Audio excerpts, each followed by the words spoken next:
Quelle est la meilleure stratégie à adopter lorsqu'on souhaite lancer sa chaîne YouTube et être rapidement monétisable? Bonjour et bienvenue dans ma chaîne YouTube. Aujourd'hui, nous allons parler de stratégie et monétisation.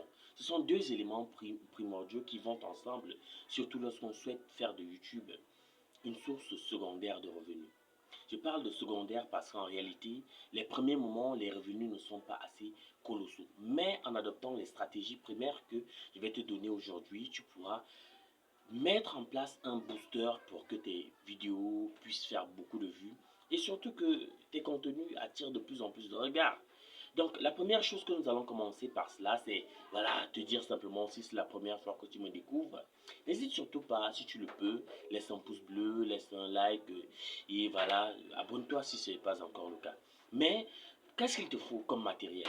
Moi, je conseille généralement, c'est d'utiliser ton téléphone portable, mais plus encore d'utiliser la caméra arrière.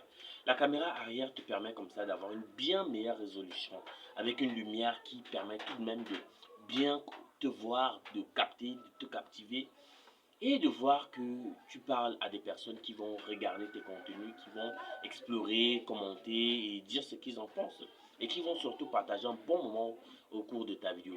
Mais plus encore, il te faut un son clair.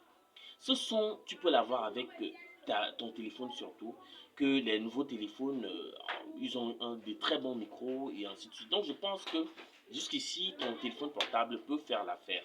Mais plus encore, qu'est-ce qu'il faut faire? Est-ce qu'il faut commencer par faire de courtes vidéos ou alors faire des vidéos longues? Donc, en adoptant l'une ou l'autre des stratégies, tu auras un résultat différent. Mais moi, je te propose aujourd'hui d'adopter une stratégie mixte. Ça voudrait dire que tu vas commencer plutôt par des vidéos courtes. Les vidéos courtes ont cet avantage-là de te faire avoir beaucoup d'abonnés rapidement.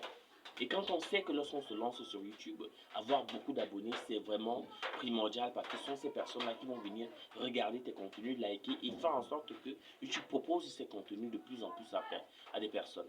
Donc, tu vas commencer par des courtes vidéos, voilà, 20-30 secondes, et puis mettre en ligne. Fais surtout que cela soit accrocheur et que des personnes puissent liker, partager et pourquoi pas s'abonner tout au long des vidéos. Donc si tu as peut-être 6 mois de contenu ou 2-3 mois de contenu, tu as peut-être déjà tes 1000 abonnés, c'est très très bien. Là, tu commences à comprendre le game. Bienvenue à la phase 2. La phase 2, c'est quoi? C'est que lorsque tu as déjà tes 1000 abonnés, tu commences à créer des vidéos longues en alternance avec tes vidéos courtes. Ça voudrait dire que tu créais par exemple 3 vidéos par jour. Tu crées par exemple 2 vidéos courtes et une vidéo longue. Ensuite, tu vas alterner à 2 vidéos longues et une vidéo courte. L'avantage de cela, c'est quoi? C'est qu'au fur et à mesure, YouTube va proposer tes vidéos dans l'onglet de notifications. Ça voudrait dire qu'en plus des shorts, en plus de la recommandation naturelle, YouTube aura aussi l'avantage de te proposer cela dans les notifications, qu'ils aient activé la notification lors de l'abonnement ou pas.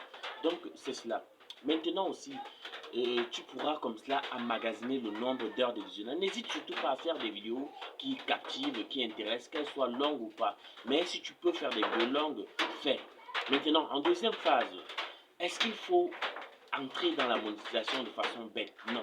Il faut surtout chercher à avoir beaucoup d'abonnés.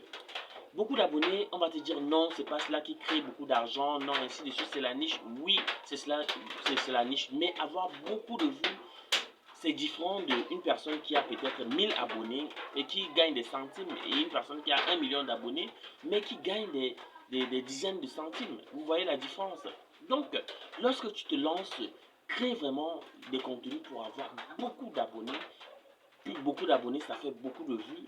Même s'ils ne regardent pas entièrement vos vidéos, mais ils auront quand même le mérite de créer de l'attraction et vos vidéos seront recommandées à bien plus de personnes. Maintenant, il faut pouvoir vendre un produit. Vous voyez sur Internet aujourd'hui, tout le monde vend un produit. Ça voudrait dire que dès les débuts, n'hésite surtout pas à dire à ta communauté que pour soutenir ton action, pour soutenir la création de ton contenu, tu vas pouvoir de temps à autre, s'ils peuvent eux-mêmes sponsoriser tes contenus ou alors s'ils peuvent te soutenir par que ce soit des Tipeee, que ce soit les super chats, les super thanks, et n'hésite surtout pas, fais des lives avec eux, invite-les, tu leur poses des questions, qu'est-ce qu'ils attendent des contenus, qu'est-ce qu'ils ne comprennent pas, qu'est-ce qu'ils souhaiteraient avoir. En ayant cela, tu vas pouvoir créer de l'engagement dans la communauté. Voilà, entre autres, ce que je souhaitais partager avec toi aujourd'hui. J'espère que ce moment t'aura plu. Si tu souhaites avoir plus de contenu de ce genre, si tu as des questions, allez, tu me les poses dans la section commentaires.